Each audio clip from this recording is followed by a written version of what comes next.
Welcome back everyone to my Let's Play of Final Fantasy V, the 4-job Fiesta.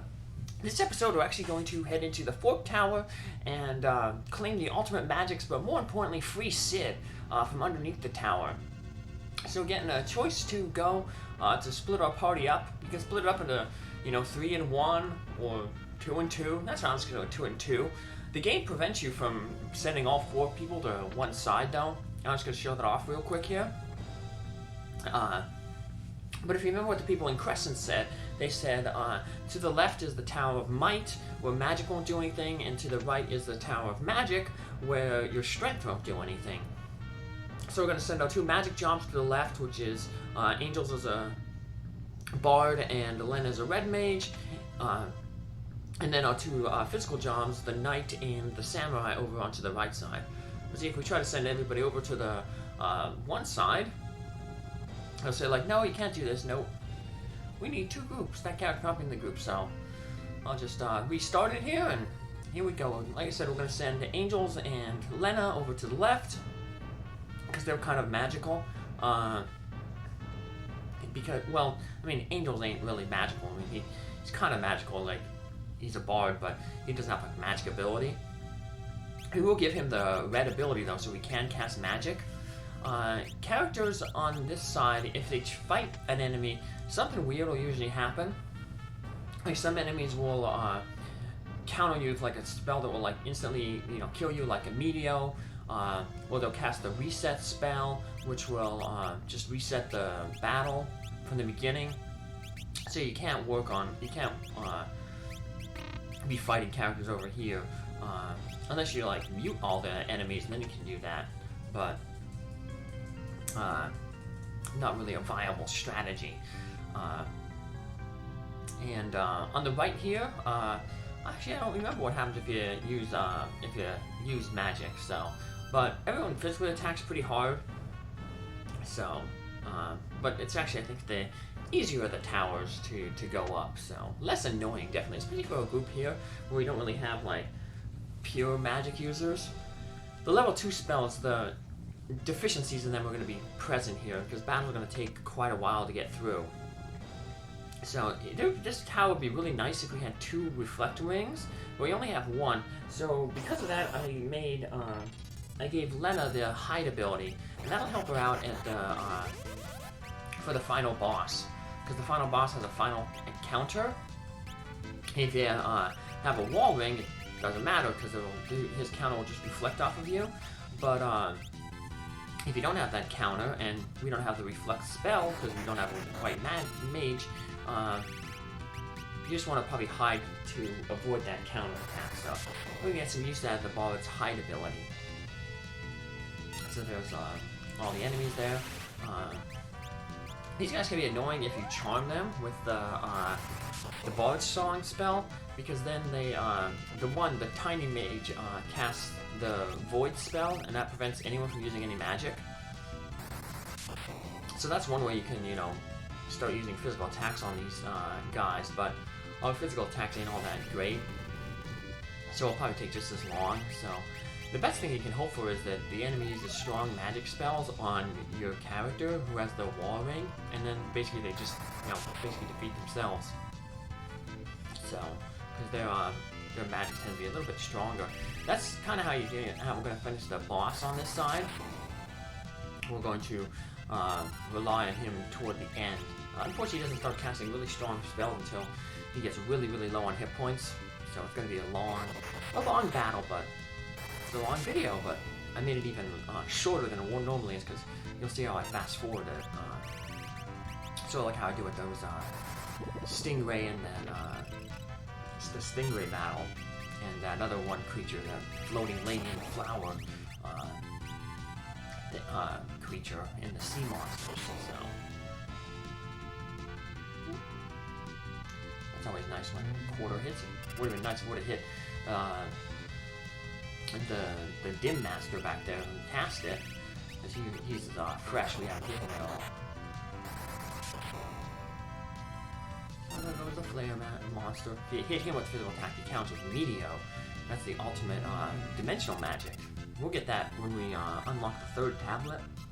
And but we won't be able to unlock the third tablet until we get a submarine. And Sid will help us get that submarine, but like I said, we have to free Sid first, so... But... we won't be able to use that ultimate dimension magic, because Red Mage only uses white and black magic up to, you know, level 3, so...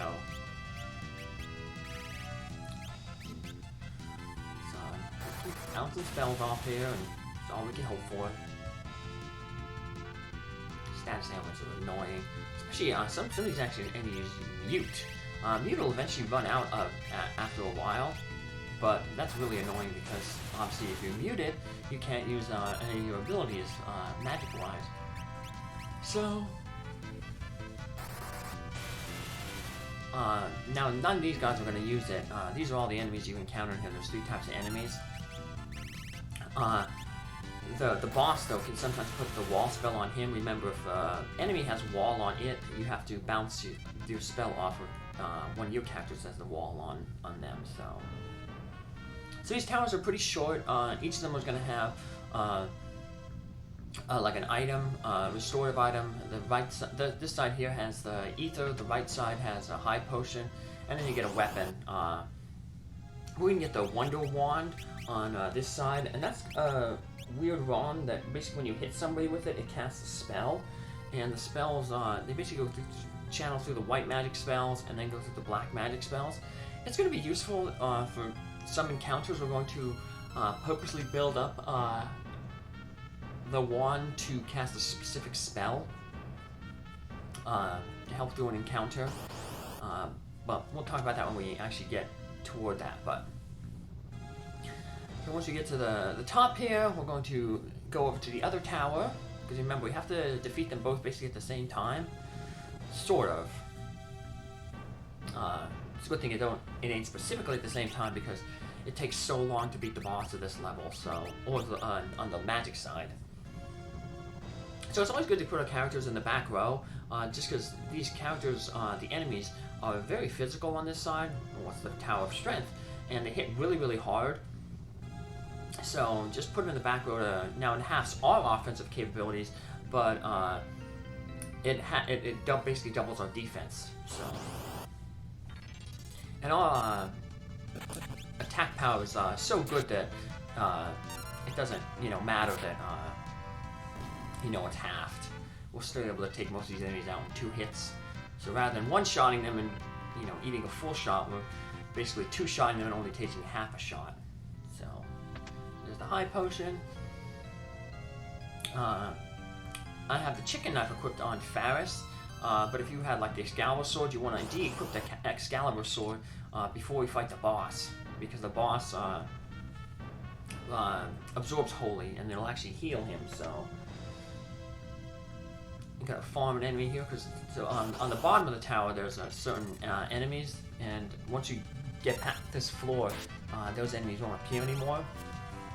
So I'm just gonna get all the enemies here. So like the other tower, there's 3 enemies here that we want to encounter. We want to get, we have that Iron, the Dual Knight, and then we have this Berserker enemy. So we'll just run around here and farm. Use our high potions up. And that's good. Also, by putting ourselves in the back row, most of the damage caps out around 500. So usually we're able to get ourselves back on our feet with just 1 high potion. So it saves down the amount of high potion that we really need to use.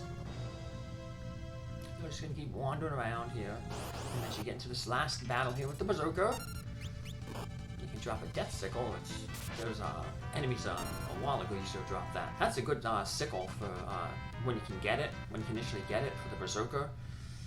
It helps you out with those crystal bosses. And there's the Defender Sword. It's a pretty powerful sword. Like I said, if you're using the Excalibur sword and you don't have like the chicken knife, the Defender is a good substitute. Yeah, but we're gonna use the chicken knife. So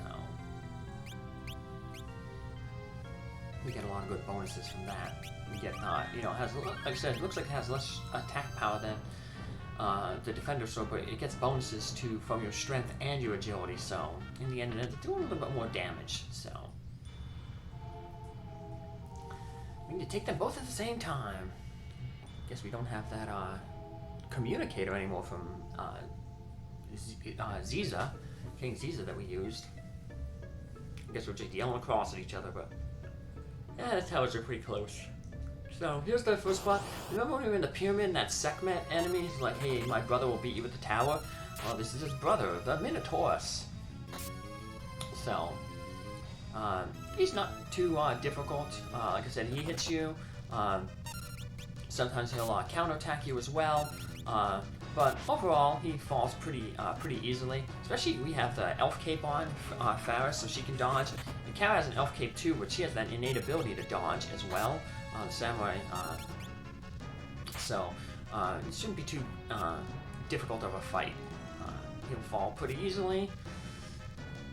And he has a counter, a final move too when he gets knocked down to 0 hit points. But he can't use his counter move because he's on the Tower of Might, can't use magic, so he tries to cast the spell, but he's blocked from just the tower that he's in. So you don't have to worry about that. One of Minotaurus and Sekhmet, his brother, I guess they're like maybe the inspiration for the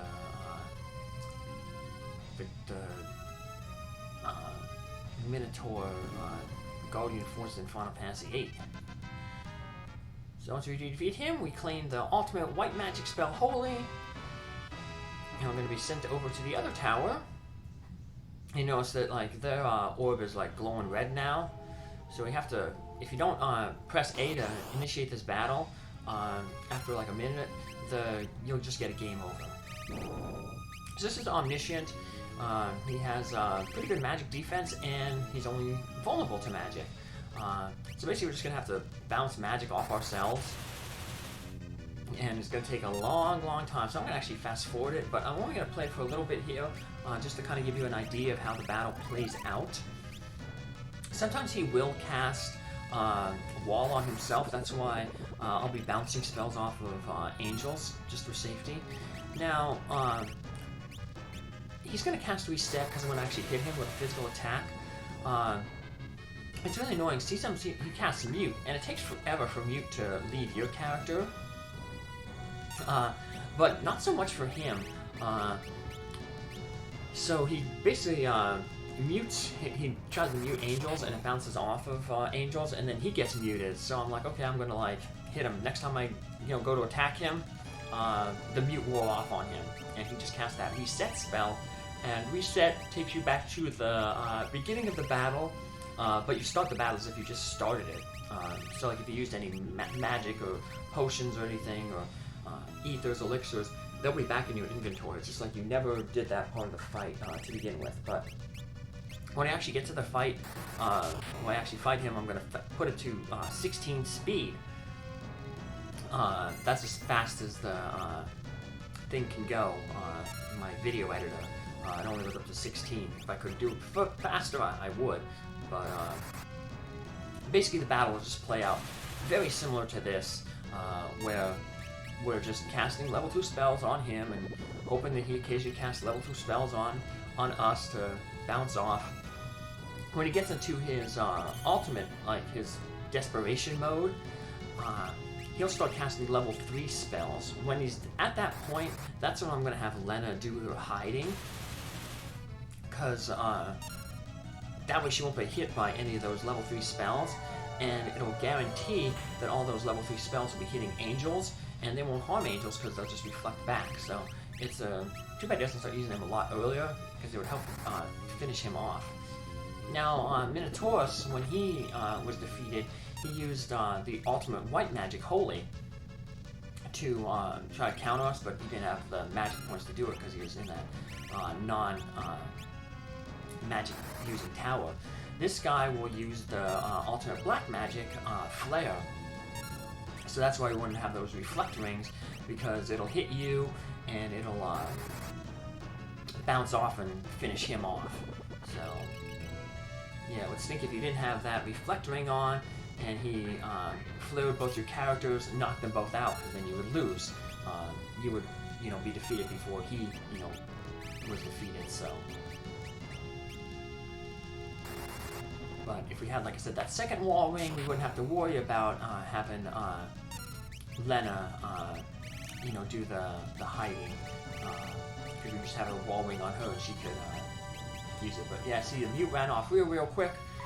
And I was like, oh shoot, he's gonna reset. So now that he's reset it, as you can see, I'm just gonna speed up really quick. I had Lenna be the one who hides because Angels, if he had the hide ability, he wouldn't have red magic on him.